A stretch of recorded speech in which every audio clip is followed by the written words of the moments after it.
Alright.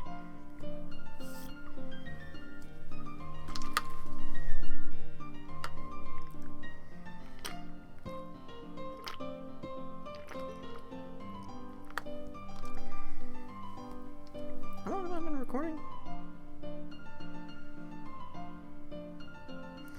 35 minutes, okay. If I can make these episodes a half hour, that'd be cool. So the walk through the police station was filled with the scent of smoke, sweat, and oil. Not a pleasant experience. I paced back and forth, trying to keep my mind occupied as I wait for my Piper to return to me. As of now, only January and myself are here. Piper and the police people are having a discussion elsewhere. I was given the privilege to remain alone with January in this room because he was insistent on it. Admittedly, I felt some relief when they chose to leave us here rather than actually holding cells when we passed. Rather than the actual holding cells when we passed, yeah. I think this might be the captain's personal office. January appears nervous, though I can't imagine what he has to worry about in this situation. Some people can only think about themselves, I suppose. You're the one who's thinking about yourself all the time, Buffalo. There's no reason to be concerned, right? Things will be fine. He sounds like he's speaking more to himself than me, so I don't respond. The door to the room opens, and to my great joy, Piper walks in. I rush to her immediately, though I still give her some space. I missed you. She smiles a little at my words. I was only gone a few minutes, you know. I always miss being away from you. That's good. That's nice. But you really have more important things to worry about right now. Being with you is the only thing that matters to me. You really should be more concerned about other things though, Buffalo. I know you must be excited, what with your vision and all, but try to stay serious. There's a pretty big incident going on, and you've become swept up in it. Yes, you're right. I'm amazed at how intelligent and level-headed you are. I can at least ask you one more question before we change the subject. She hesitates as if considering. Alright, go ahead. Will you marry me? Fucking hell. Cough. She laughs softly, again with a small smile. It's a little soon, don't you think? Maybe another time. I frown in disappointment, glad my mask conceals the look. I knew it would take time, but I still want to be there already. That's fine, I'll just ask you again another time. Soon, probably. That way we can get engaged the moment you're ready and waste no time. I suppose. Though since you're already ready, maybe you should wait for me to ask. You would propose to me? Yeah, let them fucking propose to you at this point. I'd have to be the one to do it if you didn't. You have a point, and I think I quite like that idea. That's good. I won't ask ever again. Piper's smile curls just a bit more. I'm glad.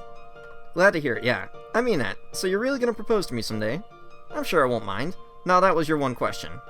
Right, there is a brief pause as I try to think of what to say next. So tell me about yourself.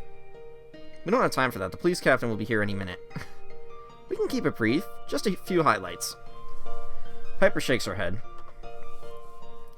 Since we're going to be married, we'll have plenty of time to talk. It's obvious she's using that perspective as an excuse, but I have to admit she's right, as always. Maybe later would be best. The silence is drawn out as we wait for the captain. We don't have to wait long, however, as the door opens once more. Thank you for your patience, Duke January. After consulting with Officer Kia, we decided you should remain here under police protection until the threat of capture has passed. We are also in the process of contacting the walled sanctuary to deal with you, Buffalo Seer. January folds his arms and begins noticeably tapping his foot, making his disapproval of the captain's plan obvious even before beginning to speak. I cannot agree. I'm sorry to say, Captain, that I am as far from thrilled to be kept here for such an extended period. I would much prefer to leave as soon as possible. Be reasonable, Duke. We thought this through and feel it's much safer than leaving. Exactly. Right now the bounty on your head is no small sum. Though we are searching, we have yet to confirm who placed the bounty. Until they are found or rescind the offer, the hunters will not stop trying to find you. We will do everything in our power to make sure the former happens, but until that time, you need to remain as inconspicuous as possible. Piper raises a hand to get our attention and begins to speak. The captain's right about one thing. There's no bigger threat than Trinette. She is a highly successful bounty hunter with many followers and resources. However, Trinette obsesses over efficiency and getting things done as quickly as possible. That works in our favor. So then... All you have to do is stay secure long enough that the cost of finding you outweighs the possible reward. Once that happens, she'll give up the chase. Piper pauses and looks at each of us. In case you didn't realize, Trinette is that woman with the gun who was prowling around the city earlier today. Oh. Ah! My hand involuntarily goes up to where my mouth is covered by my mask. To think that my Piper was being harassed by that dreadful woman, I'll never forgive her, even if I know she wasn't going to shoot. Of course everyone already knew that, I'm sure. Kia gives me a sidelong look, making it clear that the comment was for me. I give it no heed. That Trinette is awful. The way you stood up to her today, Piper, was truly inspiring.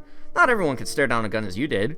Did you forget that you literally just ran into her arms and just, like, hugged her? It was funny. Piper shows no reaction to my comments, and before I can go on, someone else speaks up. I'm guessing the captain.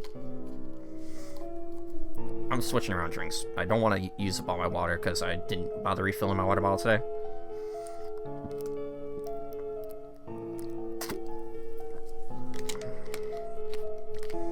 Also not sponsored, but I really like how Dr. Pepper mixed it in with cream soda. It actually tastes really good. Oh, never mind, it's January. Excuse me, but how long do you think I'd have to wait? A couple weeks, maybe a month if it's an amazing offer. A group can't go much longer than that without collecting a reward. Oh. Thanks for that, January. From the tone of his voice, it's clear that it is much longer than he was hoping for. Come on. You can tolerate being here for a few weeks. Well, as you all saw, staying in a populated area is no deterrent for Trinette, even the capital. Since that's the case, and most of your officers are tied up, looking for the one who made that bounty, I don't think it's entirely unreasonable if January stayed elsewhere as long as it's secure. Nice job, Piper. Oof, pardon? I'm pleased to hear you suggest that. In that case, I would prefer to go back home. It is certainly well protected. Kia shakes her head. No. I can agree to that, Kia. Home is the most obvious place to go. Isn't the house you're talking about on the surface? You'll be nothing but a sitting duck down there. I didn't realize your house was off the land fraction, Duke. I sided with Kia on this one. If any group knew you went there, it's unlikely you'd complete the trip. Clearly that is not an option. I repeat my offer of police protection. If the station is not suited to your liking, we can arrange other accommodations nearby. January looks hardly satisfied with that alternative. I can't blame him. A life surrounded by police would be unpleasant indeed. Very well. If we cannot go to my home on the surface, my family owns another property that is also quite secure. Where is that? It is on the other side of the land fraction. The three consider a moment, with Kia and Piper both nodding. That would be less obvious than going to your main home on the surface. And and at least on the land fraction, there are ways to keep out of sight. True, I would say that is the better option of the two. How in the world does Piper get involved in this? Well, then again, though, she was being threatened by that woman, so maybe that's how she gets involved? I'm glad you all agree. I would like to go there, then. I don't wish to be a burden to the police any longer, and frankly, I'm hardly worried about the bounty hunters myself. The disruption they cause is far more grievous. Dude, you should be worried. Especially if that Trinette lady is chasing you. It is the job of the police to take care of the citizenry, so you need never mind inconveniencing us. Oh wait, I was voicing January. It is the job of the police to take care of the citizenry, so you need never mind inconveniencing us. I would much prefer you remain here. I won't. I'm sorry, but I would prefer to leave. As much as I have appreciated your assistance, you cannot rightly compel me to remain. If I wish to leave, that is my decision. The captain grumbles, looking a bit put out. I can't disagree, loath as I am to admit it. At least give me some peace of mind by taking some kind of escort with you. I can quickly round up what officers are available and they will be happy to accompany you. Excuse me, sir, but I don't think that would be such a good idea. What do you mean? A large group might offer the semblance of security, but it's also much easier to find. Because Trinette is armed, avoiding fights in the first place should be the priority. Not to mention that to cross the land fraction, one has to go through some narrow and unstable places. Regardless. A large group will be more hindrance than help here. In my opinion, the Duke's best chance is to go with a small group and finish this trip as quickly as possible. She has a point, Captain. Besides, you need more help here to track down the ones who placed the bounty. No matter the number of hunters, if the bounty disappears, they'll have much less of a reason to keep the Duke, even if they get a hold of him. Piper nods in agreement. If you'd like to do more, perhaps you could create a distraction here in the city, giving us a chance to slip out without being noticed, such as some kind of false escort party going in the opposite direction from us. Then have the Duke take a few people and rush to his house as fast as he can. Yes, that's sound thinking. We'll do everything on our end to make it as appealing a target as possible. Now, since the group is aiming to be low profile, I will assign Officer Kia to join you. They're here on an undercover assignment anyway, so no citizen will recognize them as a police officer. Alright. I understand. Who else will be assigned? It's not much trouble, so I'd like to come. I know the area outside the city well and have the most experience with bounty hunters out of this bunch. Okay. Jeremy looks satisfied with this arrangement, smiling contently. Yes, us four should make a fine traveling party. Yes, Buffalo, you better not fucking argue as soon as I click on this. Piper, Kia, and the captain look at one another in confusion. You want only one more officer? No. Certainly not. One is enough, I think. I mean that Seer will be joining us. That makes 4. Yes. All of them stare with me with mixed emotions. For a moment, I'm unsure how to react. He wants me to come? Odd as it is, I appreciate the invitation. Plus, you don't actually have a real place to stay right now, don't you, Seer? Piper is going, so it's not as though I could bring myself to stay behind. Yes, of course I'll be coming. No, you will not. We are in the process of contacting the sanctuary, and I can't have you out of my sight until then. Contacting them would do you no good, Captain. You see, Seer is no... The fuck? Eh. Almost everyone shows obvious shock at this unexpected revelation, none more than me. Thankfully, my mask hides my expression. The only one who doesn't look too surprised is Piper, who merely frowns in consternation. What? Please explain yourself. January gives me a quick look, then faces the captain. Seer is actually one of my bodyguards, sent by my family. They are just this way to serve as a more enticing target, since an abnormal is likewise a rare sight, and worth much to the sanctuary and others. We were separated during the initial attack, and Seer ran to try to draw attention away from me. Obviously, it worked. January. So you see, since Seer is a personal protector, there should be no problem with them accompanying us. Piper can't fully conceal her smirk and has to place a hand over her mouth to stifle her laughter. Oh, I get it. She realizes he's lying, and that's why she's laughing, right?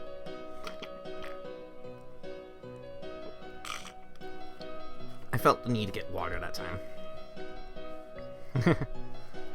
Kia's eyes show outrage. Uh-oh. You're saying all that was an act? All eyes turn to me again, and I suddenly look to January, who scrupulously avoids my eye. With a concealed smile, I nod. The Duke is right. The ruse was somewhat complicated, but it did throw off suspicion, as you can all see. I gotta get out of this hoodie now. It's suddenly warm. I don't know if it's because I'm sitting next to all my waifu body pillows, or if it's just because I'm talking. Yeah. Come on. January nods back looking pleased, which is nice, but infinitely more importantly, Piper seems to have no qualms in my response. She continues to observe with a smile on her face. The negativity emanating from Kia is hard to ignore, however. I wonder how that would be if I had clicked on the Kia route. So, running in front of a gun for the sake of a stranger was also part of the act? As a bodyguard, I feel compelled to help those in danger. Smart! Kia dramatically slaps both her hands over their eyes. They begin to open their mouth to speak again when they get cut off by the captain. Duke January, such a ruse is far from acceptable. Making the populace believe an abnormal is among us could cause widespread issues. You cannot allow your people to act in such a manner. I do apologize, Captain, but considering the situation that the bounty hunters caused, I hardly consider Seer's disguise unwarranted. Pardon. Still, I will make sure not to let it happen again. Kia narrows their eyes at both January and me. I don't believe that for a second. Good, you better believe I'm a fucking Seer. The captain looks at them with a shrug. It is rather unorthodox, but not impossible. It is better than the idea that an abnormal came all the way here to Mir. Except an abnormal did. The two lean in and begin to whisper. They must not realize my hearing is not so bad as these clothes would make it seem. We can't openly accuse him of lying. Even if we're right, the chance of successfully making a case of it is small. So just get them tested. A conclusive test would be a strong enough defense. January, who must have overheard too, clears his throat loudly. Huh. Oh, never mind, you did it. Since the party has been decided, I would like to leave first thing tomorrow morning. I trust that won't be a problem for you, Captain. I would rather not be delayed just for your unwarranted suspicions. If that doesn't satisfy you, Officer Kia, you are welcome to stay behind. There's no need for that, Duke. I'm sure Officer Kia is more than willing to remain with the group. If you wish to leave tomorrow, that can be arranged. Thank you. Since the rest of Seer's things were left behind when we fled the hotel, they will remain dressed as they are until we get back to my house and can change. We don't really have time to get anything else. The captain gives a heavy sigh but nods. Very well. I can have rooms for you prepared and for you and Seer to sleep here tonight, where you'll be safe until morning at least. Officer Kia, why don't you return home and prepare? I recommend the same to you, Miss Piper. The two of you can rejoin us here at dawn tomorrow. Thank you again for the offer, though I'd like Seer to remain with me in the same room. Of course. Kia gives me one last leer before departing. Piper gives us a small wave. I feel warm inside whenever she gives me attention. Sleep well. Sleep well, you two. Should be a busy day tomorrow. I wave back to her as she leaves, which she pretends not to notice. Probably a good idea now that I'm supposed to be January's bodyguard. Good. You're at least, being smart about this, Seer.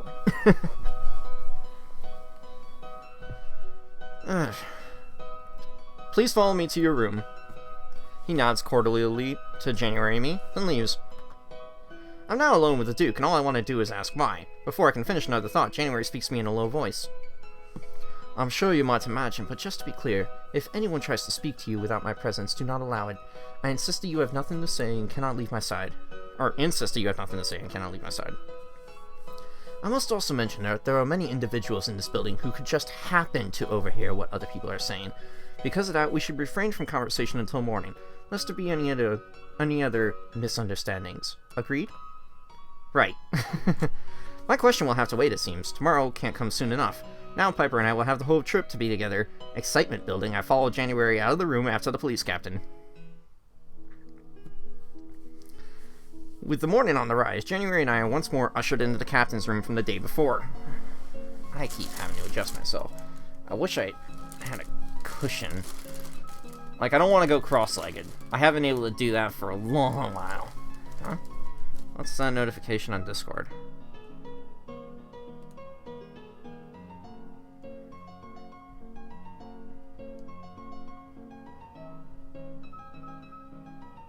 Oh, great.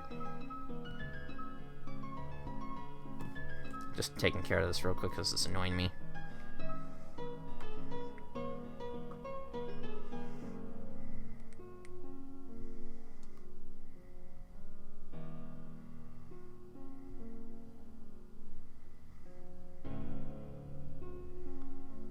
Alright.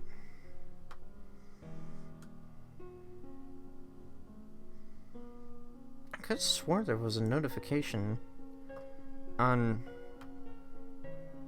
you know, my actual Discord group. Oh well.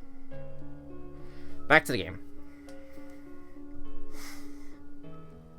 I can't say I enjoyed the police station's accommodations. However, in the grand scheme of things, it was only a minor inconvenience. As I tried to stretch out the kinks that developed over the night, I noticed January. His brow is furrowed and he appears nervous. I can even hear him whispering to himself. It's going to be fine. I'm going to make it through this. What is that about, January? It's just, things have not worked out as I could have expected, that's all. But I shouldn't be worried, right? Indeed. Well, it seems like he answered his own question. Yeah, I was about to say. I should hope so. Not many people could have as much confidence as you. Why are you always worrying so much anyways? January pauses and considers my question, and I consider which position I should be sitting in better. I suppose it's simply a force of habit after all this time. I'm just very careful with my decisions. A light seems to come into his eyes, and he nods with great emphasis. I need to stop this. I am wasting your generosity and a great opportunity to do more with my life. I will. Especially since you know you're gonna be around in 3 years' time, so... Anyways. From now on, I will no longer allow hesitation to hinder me. Yes, I will be a participant for once. His little speech seemed directed more towards himself, making me merely an observer. I just shrug and leave him to his own epiphany. turning away and looking out a window on the back wall to see if I could spot Piper coming back. Excuse me, Seer. There is no sign of Piper, so I reluctantly turn back to rejoin the conversation. What is it? Well, since you have been so helpful for me, I was wondering if you would like to stay at my house after all of this is over. For a moment I am speechless over this bizarre offer. January quickly fills in the silence. I suppose I'd best elaborate, what with you knowing about my family's multiple properties now. I don't mean the safe house, the one Officer Kia will be escorting us to. I mean my actual home, the one on the surface. There is a great deal of extra space. I'd rather not, there's nothing for me on the surface. Yes, that's true, there is not much there. But you can always consider that a place to stay if the need arises. It's really not a wise idea to invite a stranger to live at your house.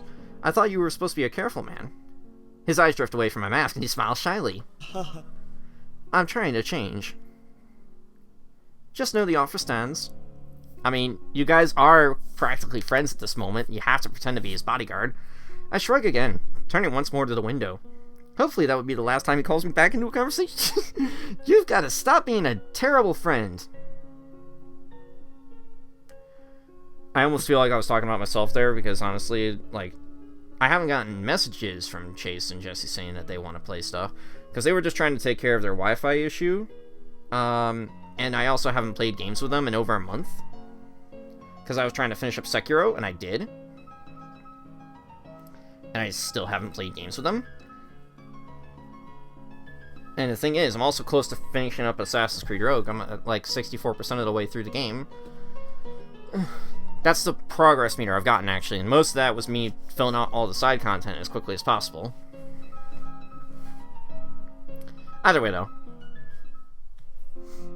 There's Piper. Just then, the door opens and Piper and Officer Kia enter.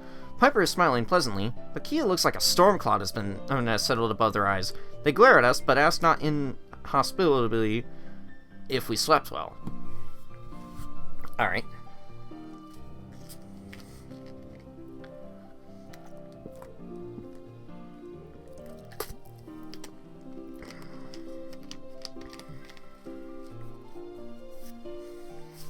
It was serviceable. We appreciate having been allowed to stay for the night. January looks non-committal, not quite succeeding at a smile.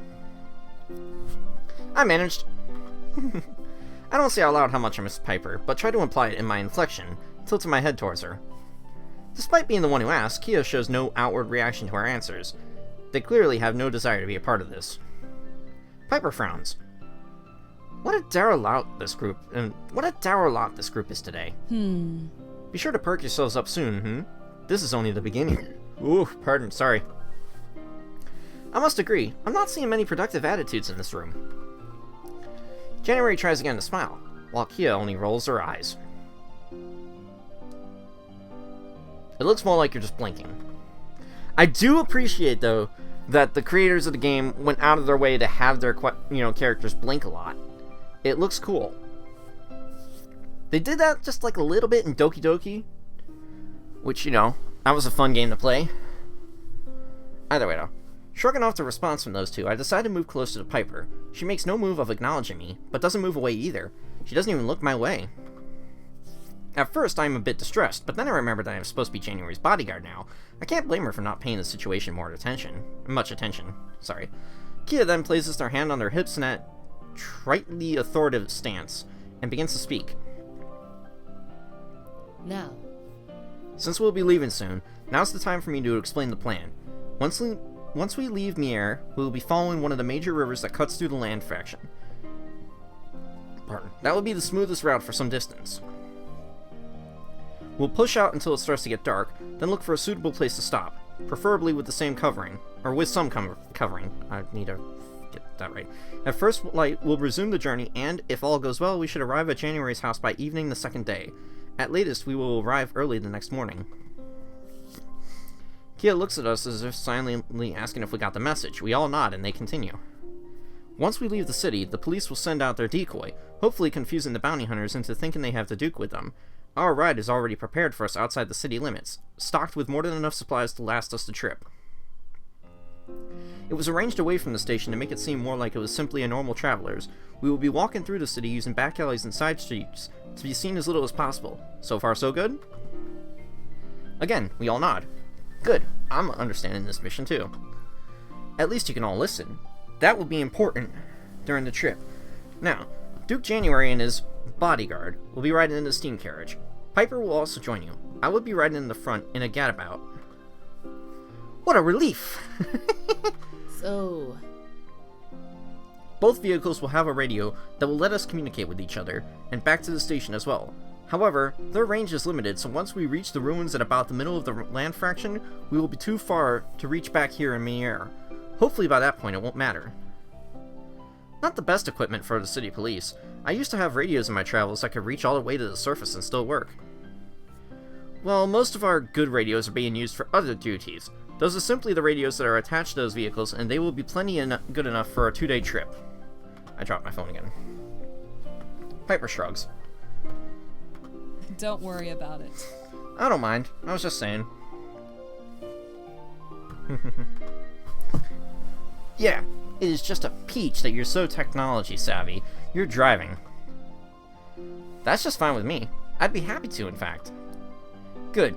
As for you, Seer, I want you to keep an eye out the back of the carriage for any trouble, and do your best to take care of your boss. Kia clearly does not like the lie. Of course. And Duke, the only thing I need you to do is stay low and out of sight as much as possible. The less you're seen, the better. January actually frowns at this task. That is all there is for me to do? Kia laughs and shakes her head. Trust me, a target not getting seen by bounty hunters is the biggest job of any of us. Especially for someone as tall as you are. January perks up a bit at the reassurance. And that's it for the briefing. Well, the morning is wasting away, we better get a move on. I feel like I'm using Seer's voice for Piper. In a short time, we enter an alleyway behind the police station and start making our way out of the city. Kia takes the lead, naturally, with Piper, January, and myself behind. I make sure I am closest to Piper, positioning myself behind her. I keep wanting to get closer and hold her arm, the way a couple ought to, yet each time I move a little closer I have to pull back. I don't think Piper would approve if I attempted it. Yeah, talk to her after you make sure that January's safe, okay? January's your new best friend, you understand? It is then that Piper looks back at me with a friendly expression. Is something wrong? No, of course not. I see, is that why you're walking ahead? What? You're leaving your charge behind. Uh-oh. She tilts her head in the direction of January, who's the furthest away from the group at this point.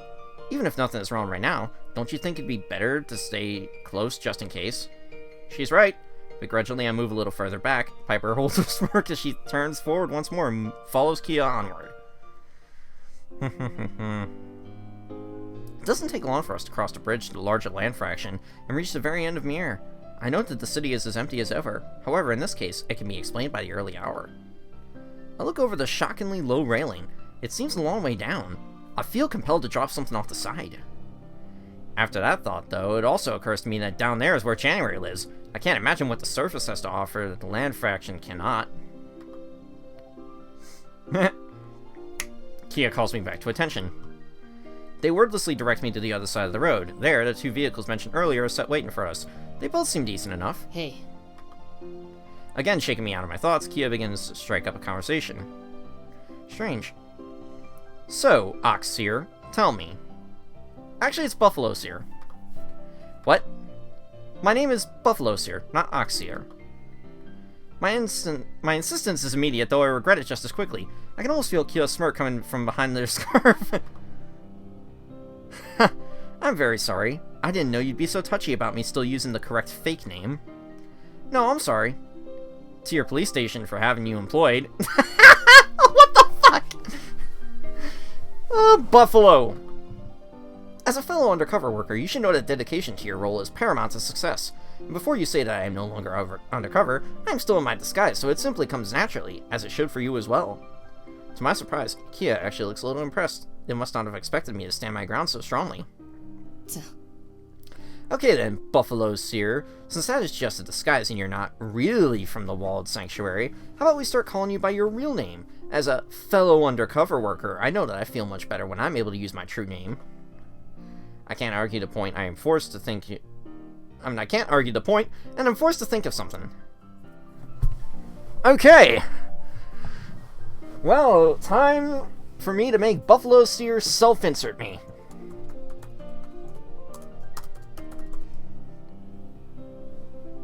Okay. I tried making it Zachary Moore. We'll just go with Zach Moore. I mean, that's normally how I introduce myself. Hello everyone, Zach Moore, aka Blue Spartan 107 here. Yes! I know that feeling and agree. You may call me Zach Moore. That's fine. And are you really a they, or is that you acting like you're from the Sanctuary again? Right. And Seer is meant to be a character you can just automatically choose the gender of. So yes, you may refer to me as a he, because that's how I refer to myself. And since I'm making Buffalo Seer self-insert me, that is how I will have Buffalo Seer be referred to. I'm a he, actually. Alright, got it. It's settled then. I'll inform the others. You mean you'll inform Piper? Of course January already knows. Of course. Hey, maybe I should ask him right now what your name is. He could tell me that, right? He could, but he won't. There's a strict rule that says he's forbidden from calling me by my real name while I'm undercover, unless I specifically say it is okay. If you insist it be done immediately, I could go explain to him that it is acceptable to use my real name, Zach Moore, and then he will come over and do so. Forget it. Oh my gosh. Buffalo, you are a savage. And I don't mean that in a terrible way. Suddenly making me think of that video where Logic and Anxiety had a debate. And it was funny. But, you know, I was just thinking of the part where Logic was like savage, and then Thomas was like, why are you complimenting him? He's like, I'm not. I'm calling him a barbarian. Oh, wait, are you saying that's a new contemporary slang word I need to learn? I cannot keep up with these. That's pretty much what's going on here. With me calling Buffalo a savage. Anyways, done. I'll be going to the carriage now. I looked towards Piper to see if she noticed that impressive recovery. As usual, she doesn't seem to pay any mind. Piper, January, and I all begin to head toward the carriage we will be riding in, when Kia calls for us to wait another moment. Uh-oh. We all gather together once more, waiting on Kia. Can whatever you're about to say be done over radio? We don't want to attract attention. No, this will be quick. You know. Now, I'm sure you've all figured out how I feel about this situation, but I'm going to do my best to put that aside. How good of you. I'm not finished. Then go on. Kia takes a quick moment to sigh before continuing. Because we have something important to do here, I'm going to do something I'd rather not do and make us a temporary task force. Interesting. How do we do that? One of you needs to hold out your hand, palm facing down with your fingers straight out. That seems simple enough. I do as they described without hesitation. Kia looks pleased they got to volunteer so easily. Their mood changes quite rapidly. Kia then puts her hand over mine. Now you two put your hands atop ours, one over the other. Piper places her hand on top of the pile. January does nothing but looks at each of us uncertainly. It's alright, Duke. You count as a member. Come on. January takes a few more moments to stare hard at the group of hands. Come on, dude. Finally, he places his hand tentatively onto the top. Good. Then, so long as we are together, we will each do whatever we can to ensure that Duke January arrives at his home safely. No matter the risks to ourselves, we will do everything we can to ensure the success of the mission. Do you all accept? In unison, we all say yes. Since we are all agreed, I declare the four of us to be part of a special temporary task force. And that's it. You can take your hands back now. Kia has no talent for ending a speech.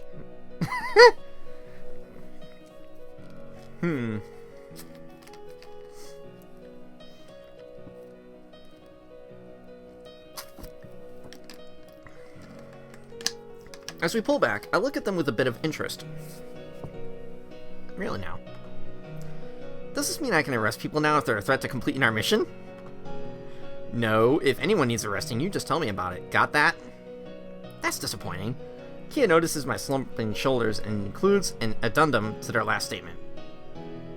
Look, if you want to warn people that they could potentially be arrested if they don't stop getting in the way, that would probably be okay. It's kind of the same thing. Indeed, close enough for me. I like this sense of power. I love how Buffalo pretty much has their own character, and how I'm kind of adding in my own, personality into the character with the way I talk. Moving on. Yep, moving on. Pardon. We best get in the carriage. No need to attract any more attention. I couldn't agree more. Being inconspicuous is very important. Piper gives me an indulgent smile, then leads January towards the carriage. Hold on a minute, Zach Moore. Oh crap, what now? I slow down and quickly glance back at Piper. She is already entering the door of the carriage, with January in tow. How unfortunate. Kia's beginning to remind me of January with the way they constantly call me back. Still, I head towards them, and once I am close enough, Kia speaks in a low tone to me. For this mission to work, I'm going to operate under the assumption that the story you and January told us at the police station is true. But I wanted to give you one last chance to come clean and tell me the whole truth. If it just so happens to be different from that tale, have you anything to say? I look at the carriage and then back at Kia. I shrug. I intend to be a part of this mission. Is that all you have to say for yourself? Yes. With a heavy sigh, Kia shakes their head. Fine, be that way, but don't think you're gonna get away with it forever. Now hurry up and get in the carriage. We've wasted enough time as it is. Good. We're done with conversation. I kid. Anyways, Kia turns her back on me and heads towards the gadabout. Glad to be free, I rush off to join Piper in the carriage.